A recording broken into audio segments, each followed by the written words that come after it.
Hi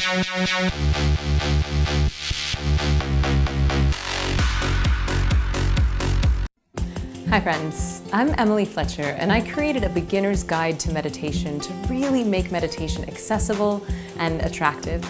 I've broken this course down into bite-sized, easy-to-digest chunks so that by the time you graduate, you're going to have a practice that you not only understand but look forward to doing each day, and you understand the neuroscience behind how meditation can help you perform at the top of your game.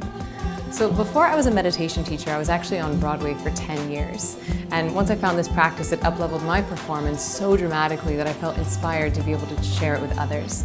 So I left Broadway, went to India, trained for 3 years to be a teacher, and now I have the distinct pleasure and honor of getting to travel all over the world and working with high performers and teaching them how to meditate. I've taught everywhere from Google to Harvard Business School, and I've taught over 2,000 people to meditate at our studio called Ziva in New York City and online with our training called zivaMIND. So in this course, I'm going to address the 3 misconceptions about meditation that keep people from starting a practice. The first one is that people try and they say, I want to meditate, but I can't stop my mind from thinking. So the good news there is that the mind thinks involuntarily, just like the heart beats involuntarily. So if you've ever tried meditation and felt like a failure because you couldn't stop your monkey mind, good news, you're not a failure, and I can totally teach you how to meditate.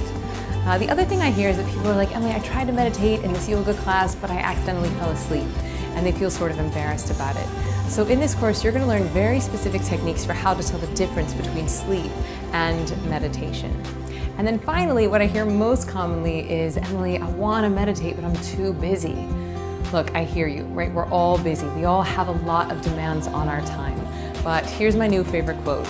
If Oprah has time to meditate, then you have time to meditate.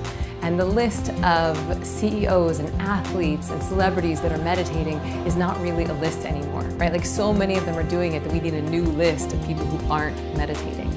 You know, I've been meditating now for 10 years. I've been teaching for over 5. I've taught over 2,000 people to meditate, including Tony Award winners, Grammy Award winners, Oscar Award winners, NBA players, and all of them, once they have the techniques, once they have the tools, they say that there's no way they go their day without meditating because they see how much brighter, how much happier, how much more productive they are when they actually commit to an everyday practice. So I really look forward to sharing these tools and these techniques with you. I think we'll have a lot of fun, and I'd love for you to join me on a beginner's guide to meditation. All right, friends, see you in the course.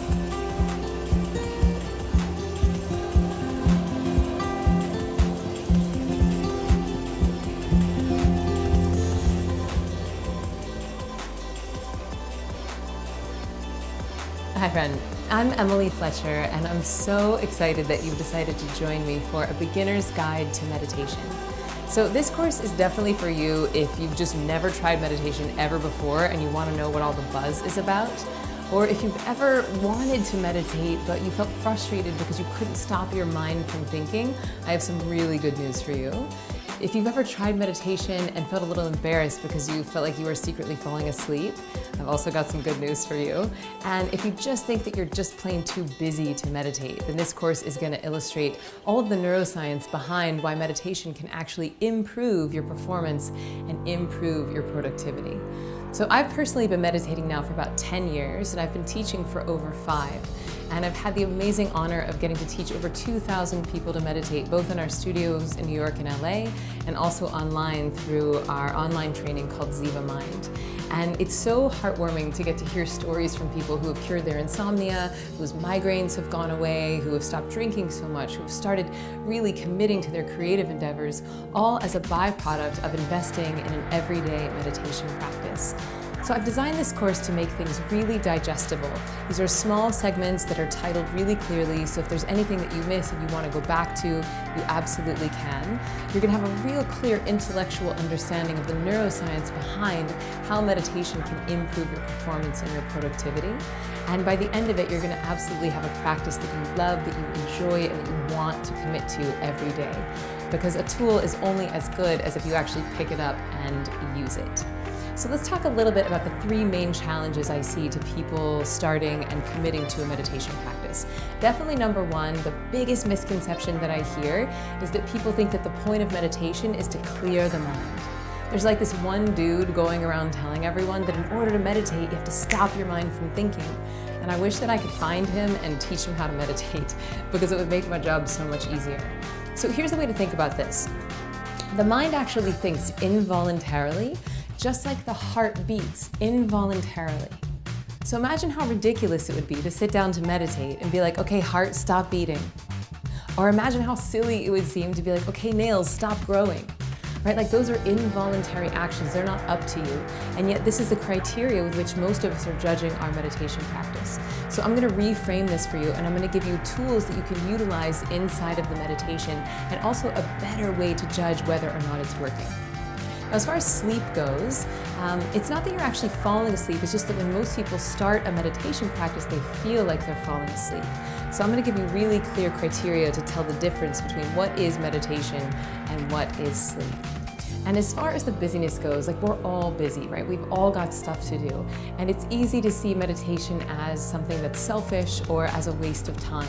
But I would actually argue that it is the single best usage of your time. It's like hitting the reset button on your brain so that you can actually perform at the top of your game, so that you're more awake, you're more conscious after you've taken this time to clean your brain machine. Really, meditation for me feels like brushing your teeth for your brain. It's like you're minty fresh and more inspired to want to engage with the world after you've done it.